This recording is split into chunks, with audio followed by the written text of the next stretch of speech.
Akbarnama and the बादशाहनामा। हम continue करते हैं। प्रीवियस वीडियोज़ में हमने इसके पहले का पूरा पार्ट डिस्कस कर लिया था। अब अकबरनामा जो था वो एक मुगल क्रॉनिकल था और बादशाहनामा भी जो था वो एक इलिस्ट्रेटेड मुगल क्रॉनिकल था। मतलब इसमें पेंटिंग्स वगैरह भी थी टेक्स्ट के साथ ही साथ। बादशाहनामा, बादशाह मतलब एक किंग और नामा मतलब क्रॉनिकल या बुक। तो ये बहुत फेमस है दोनों, और ये दोनों मैन्युस्क्रिप्ट्स में कम से कम 150 फुल या डबल पेज पेंटिंग्स हमें देखने को मिल सकती है। 150 इलिस्ट्रेशंस वाज बिग थिंग उस टाइम के लिए, क्योंकि सभी इलिस्ट्रेशन जो थे वो हैंड पेंटेड होते थे और बहुत सारे इन टॉपिक्स के ऊपर हमें देखने को मिल जाते हैं जो नीचे लिखे, जैसे battle, sieges, hunts, building construction, court scenes etcetera.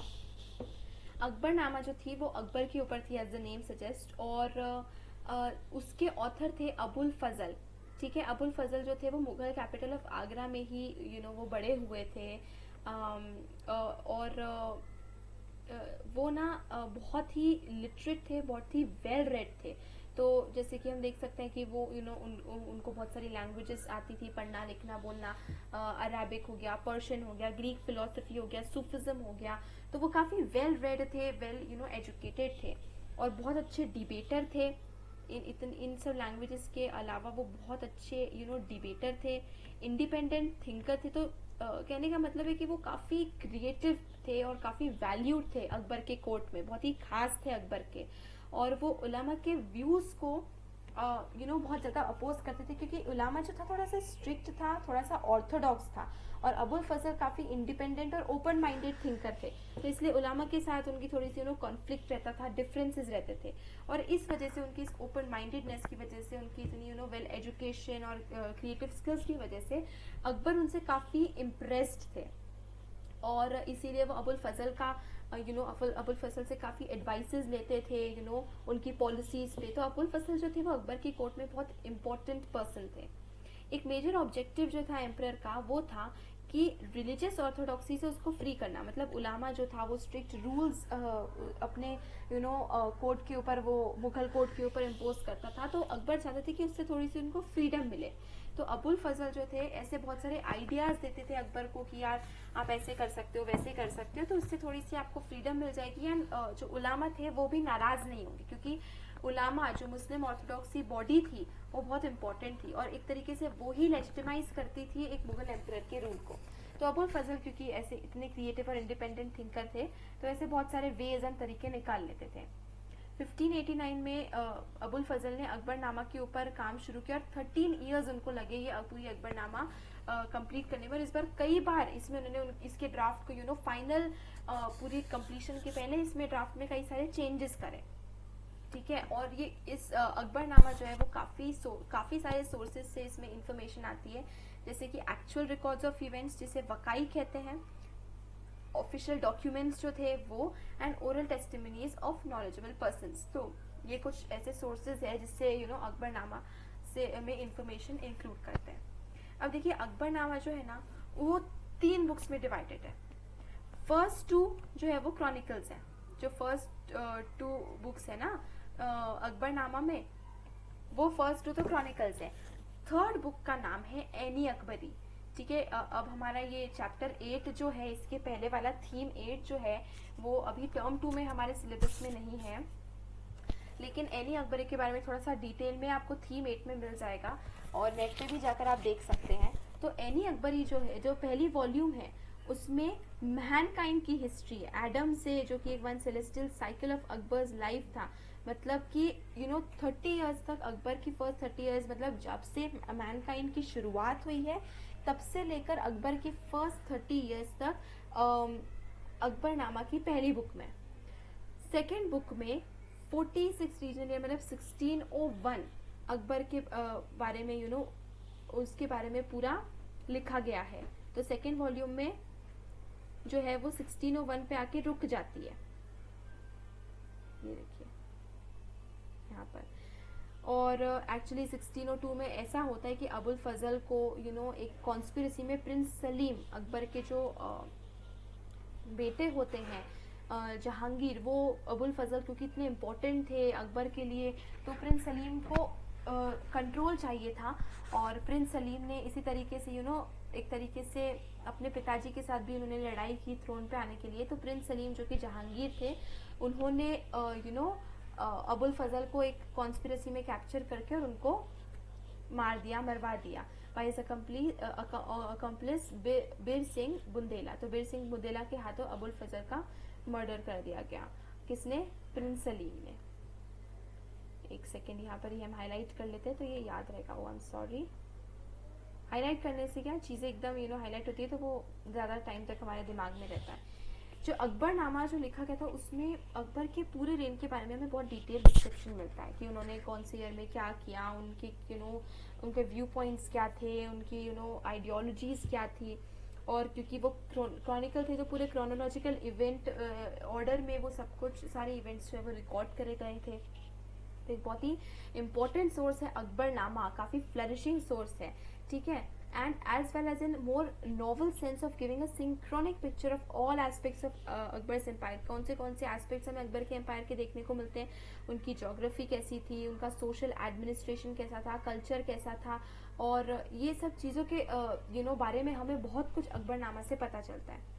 Any Akbari जो थर्ड वॉल्यूम थी, अकबरनामा की थर्ड बुक थी, थर्ड वॉल्यूम थी, उसमें मुगल एम्पायर को ऐसे दिखाया गया है कि इसमें हिंदूज, जैनाज, बुद्धिस्ट, मुस्लिम्स, ऐसे बहुत सारे हमें कल्चरल पॉपुलेशन एग्जिस्ट एक साथ करती हुई दिखती है। तो ये काफ़ी एनी अकबरी में भी काफ़ी इंपॉर्टेंट चीज़ें हमें देखने को मिलती है।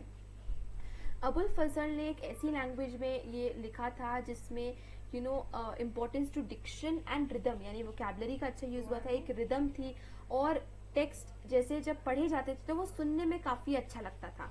तो इसकी लैंग्वेज इंडो पर्शियन स्टाइल में लिखा गया था एंड बहुत सारे और राइटर्स थे जिनको अबुल फजल की तरह लिखना था। तो अबुल फजल एंड में ये पता चलता है कि काफ़ी टैलेंटेड थे।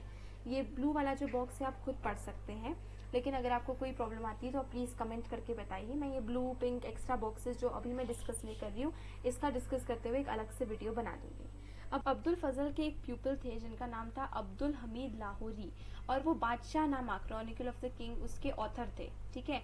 और जो शाहजहां थे, जब उनको पता चला कि अब्दुल हमीद लाहौरी कितने टैलेंटेड थे तो उन्होंने अब्दुल हमीद लाहौरी को कमीशन किया कि अकबरनामा जैसे ही एक बादशाह नामा लिखो जिसमें जिसमें 3 वॉल्यूम्स हैं, या जिसको दफ्तर्स कहते हैं, of 10 lunar years of each, ठीक है। मतलब हर वॉल्यूम जो है वो 10-10 साल का है, ठीक है। और वो ऑफिशियल हिस्ट्री है शाहजहां की। तो लाहौरी ने पहले और सेकेंड दफ्तर्स तो लिखे जिसमें एम्परर की लाइफ के फर्स्ट 2 डेकेड्स जो है रूल के वो कैप्चर किए जाते हैं। शाहजहां के पहले के 20 years, first 10 years first volume में, सेकेंड 10 ईयर्स नेक्स्ट वाले वो सेकेंड वॉल्यूम में। और इन वॉल्यूम्स को बाद में जाके सदुल्ला खान ने थोड़ा सा रिवाइज करा था, उस पर थोड़े से कुछ चेंजेस लाए थे, और वो शाहजहां के वजीर थे। वजीर जो थे वो एक इम्पॉर्टेंट मिनिस्ट्रियल पोस्ट होती है, ठीक है। तो वो उनके वजीर थे। और लाहौरी जो थे, क्योंकि वो बूढ़े हो चुके थे और वो थर्ड डेकेड के साथ जैसे ही प्रोसीड कर रहे थे तो वो काफ़ी बूढ़े हो चुके थे, और it was then chronicled by the historian वरीस। तो अब थर्ड डेकेड वो कंप्लीट नहीं कर नहीं पाए क्योंकि अब वो बूढ़े हो चुके थे अब्दुल हमीद लाहौरी। तो वरीस नाम के एक हिस्टोरियन ने फिर उसका बादशाह नामा का थर्ड वॉल्यूम लिखा था जिसमें उनके शाहजहां के रेन का थर्ड 10 ईयर जो है वो इंक्लूड होता है।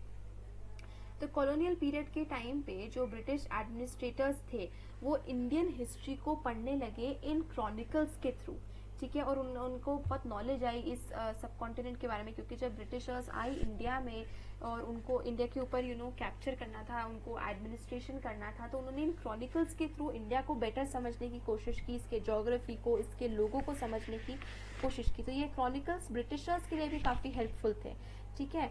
जो एशियाटिक सोसाइटी ऑफ बंगाल है जिसको सर विलियम जोन्स ने 1784 में इस्टेब्लिश किया था, उन्होंने इन बहुत सारे इंडियन मैन्युस्क्रिप्ट्स को एडिट किया, प्रिंट किया और ट्रांसलेट किया इंग्लिश में एंड ऐसी लैंग्वेजेस में जिसमें वो पढ़ सके, उसको समझ सके, ठीक है। तो अकबरनामा और बादशाह नामा के एडिटेड वर्जन्स जो सर विलियम जोन्स ने एडिट जिनको करा था, वो एशियाटिक सोसाइटी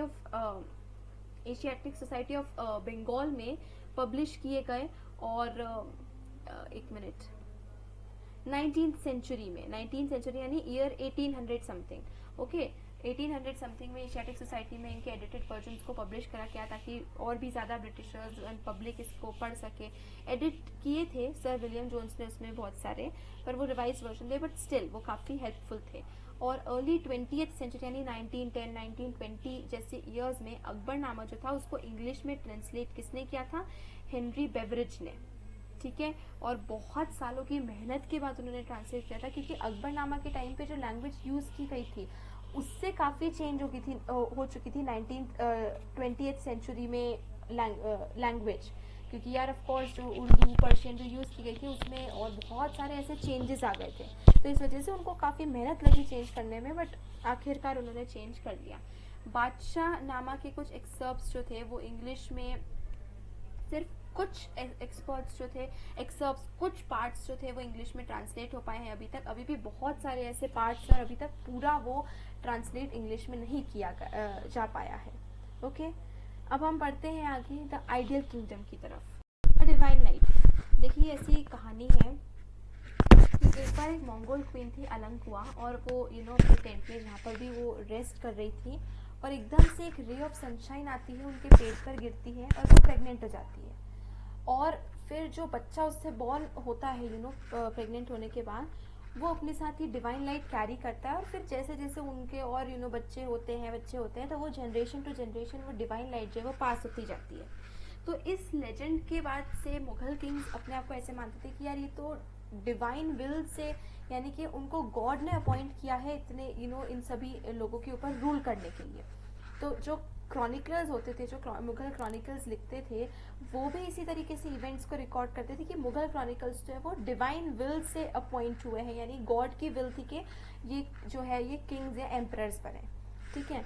अबुल फजल जो थे वो मुगल किंगशिप को सबसे ऊपर मानते थे, और ऐसा मानते थे कि ये वो ऑब्जेक्ट है जिन्हें डायरेक्ट गॉड से लाइट मिलती थी, मतलब सीधे गॉड की ब्लेसिंग इनको मिलती थी, जिसे वो बोलते थे फरी इजादी, ठीक है। तो अब अबुल फजल के लिए जो ये किंगशिप है वो सबसे ऊपर रहती थी पूरे हायरार्की में। वो एक ईरानियन सूफी जिनका नाम था शिहाबुद्दीन, तो वो एक ईरानियन सूफी से, जब वो ऐसा कहते हैं ये फरी इजादी, वो एक ईरानियन सूफी से काफ़ी इंस्पायर होते हैं जिनका नाम होता है शिहाबुद्दीन सुहरावर्दी, ठीक है, जिन्होंने सबसे पहले आइडिया डेवलप किया कि यार मुगल किंगशिप जो है वो तो सबसे ऊपर पे है और उनके ऊपर डायरेक्ट गॉड की लाइट पड़ती है। तो अबुल फजल उन्हीं से इंस्पायर होकर और वो ऐसा कहते थे। और ये एक हायरार्की थी जहाँ पर जो डिवाइन लाइट होती थी, यानी जो भगवान की डिवाइन लाइट होती थी वो किंग के ऊपर पड़ती थी, और किंग फिर एक स्पिरिचुअल गाइडेंस का मतलब जैसे कि गॉड तो उनसे डायरेक्टली आके मिल नहीं सकते, बात नहीं कर सकते, तो वो किंग को अपॉइंट कर लेते थे, किंग के ऊपर अपनी ब्लेसिंग शावर कर लेते थे, और किंग जो था वो स्पिरिचुअल गाइडेंस का एक अपने सब्जेक्ट्स के लिए तरीका बन जाता था। तो जो पेंटिंग्स होती थी, जो नरेटिव टेक्स्ट को अकम्पनी करती थी, वो भी इसी तरीके से जो मुगल रूलर्स थे उनको डिपिक्ट करती थी कि यार वो तो डिवाइन लाइट से अपॉइंट किए गए हैं। और इससे जो व्यूअर्स, जो ये क्रॉनिकल्स जो पढ़ते थे, उनके माइंड पे एक ऐसा इंप्रेशन पड़ता था कि यार ये मुगल एम्परर्स जो है वो रूलर्स जो है वो गॉड से अपॉइंटेड है, गॉड की विल से अपॉइंटेड है, और ये एक अलग लेवल पे है, and they are something very spiritual and highest in the hierarchy, और इस तरीके से एक इम्प्रेशन पड़ता था। तो 17th सेंचुरी के जो मुगल आर्टिस्ट है वो इसी तरीके से एम्परर्स को पोर्ट्रे करने लग गए कि जिसमें उनको एक हैलो दिखाया जाता था। हैलो मतलब उनके सर के पीछे एक सर्कल दिखाया जाता था। आई डोंट नो ये क्लियर है कि नहीं, पर आप यहाँ देख सकते हैं किस तरीके से एक हैलो दिखाया गया है एम्परर के सर के पीछे। और ये उन्होंने कहाँ से इंस्पायर होके लिया था? जो यूरोपियन पेंटिंग्स होती थी जिसमें जीसस क्राइस्ट को दिखाया जाता था और वर्जिन मैरी को दिखाया जाता था, तो उनको इसी तरीके से इस लाइट के साथ दिखा के और सिंबलाइज किया जाता था। इसको बोलते थे लाइट ऑफ गॉड, की भगवान की कृपा से ये लाइट उनके सर के पीछे दिख रही है। यहाँ पर भी जो हमें ये देख सकते हैं कि किस तरीके से उनके सर के पीछे ये हैलो जो है वो बनाया गया है। हम ये हिंदू गॉड्स एंड गॉडेसेस में भी देखते हैं कि उनके सिर के पीछे इस तरीके से हैलो बनाया जाता है। इस फिगर को डिस्कस कर लेते हैं क्विकली।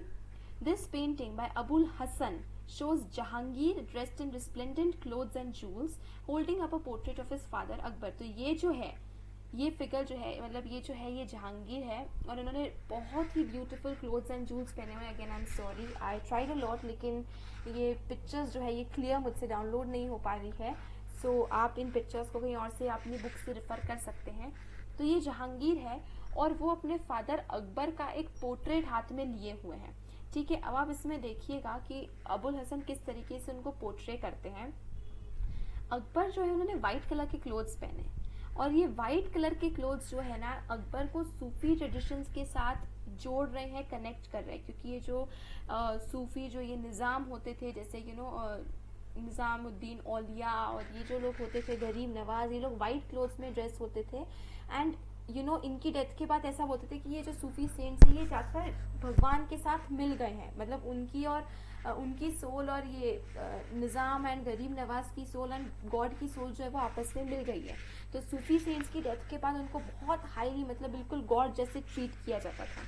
तो यहाँ पर अबुल हसन अकबर को वाइट क्लोथ्स में, मतलब सूफी कनेक्शन के साथ जोड़ के वाइट क्लोथ्स में उनको पोर्ट्रे करते हैं, एक एनलाइटेंड सोल की तरह उनको दिखाते हैं। और वो ऐसा दिखाते हैं कि अकबर यहाँ पर, क्योंकि ये बहुत क्लियर तो नहीं है, लेकिन यहाँ पर आप देख सकते हैं कि अकबर जो है उन्होंने ग्लोब अपने हाथ में पकड़ा हुआ है, जिसका मतलब ये है कि अकबर जो है वो पूरी पूरी वर्ल्ड के ऊपर, वर्ल्ड के रूलर है, वो पूरी वर्ल्ड उनके अंडर में है और पूरी वर्ल्ड उनके हाथों में है। ऐसा वो दिखा रही है कि अकबर ग्लोब से भी बड़े हैं। ठीक है, और यहाँ पे जहांगीर को ऐसा दिखाया गया कि वो अपने फादर अकबर की एक पोर्ट्रेट होल्ड किए हुए हैं। उनके पीछे, जहांगीर के पीछे भी हमें ये लाइट हेलो दिख पा रहा है। तो ये जो मुगल एम्पायर था, इसमें ऐसा कुछ नहीं था कि एम्परर का कौन सा बेटा थ्रोन पे आएगा। देखो बाय ट्रेडिशन तो सबसे बड़ा बेटा आना चाहिए, लेकिन ये थोड़ा सा चेंज हो गया था, क्योंकि जहांगीर ने जहांगीर, जैसे कि औरंगजेब के टाइम पे हमने पढ़ा है कि औरंगजेब ने अपने भाइयों को, अपने बड़े भाइयों को जिनको एक्चुअली थ्रोन मिलना चाहिए था, उनको मार के और वो खुद थ्रोन पे बैठ गए थे। तो अकबर की रेन के बाद से ये चीज़ें स्टार्ट हुई थी। मतलब देखिए, बाबर, हुमायूं और अकबर का जो सक्सेशन था ये तो नेचुरल था। ये उनकी डेथ के बाद हुमायूं की, बाबर की डेथ हुई और उनका बेटा हुमायूं आया, हुमायूं की डेथ हुई और उनका बेटा अकबर आया। लेकिन अकबर की रेन के एंड तक ऐसा हुआ कि प्रिंस सलीम उनको रिवोल्ट करने लग गए उनके फादर के अगेंस्ट, और उन्होंने अपनी फादर से ये पावर छीन ली। और जहांगीर मतलब आंगीर, और जहां मतलब पूरा वर्ल्ड, और आंगीर मतलब रूलर, तो पूरे वर्ल्ड के रूलर, ये जहांगीर एक टाइटल जो था उन्होंने अपने ऊपर बेस्टो कर लिया था। तो अकबर के बाद से और फिर ये कंटिन्यू रहा, क्योंकि जहांगीर के बेटे शाहजहां थे, उन्होंने भी ऐसे ही किया। उन्होंने भी फादर का रिवोल्ट कर लिया और उन्होंने अपनी फादर से थ्रोन ले लिया। सिमिलरली शाहजहां के बेटे औरंगजेब ने भी ऐसे ही किया, उनके सारे भाइयों को मार दिया। तो ये जो चीज़ थी ये हमें अकबर की रेन के बाद से ये दिखने लगी थी।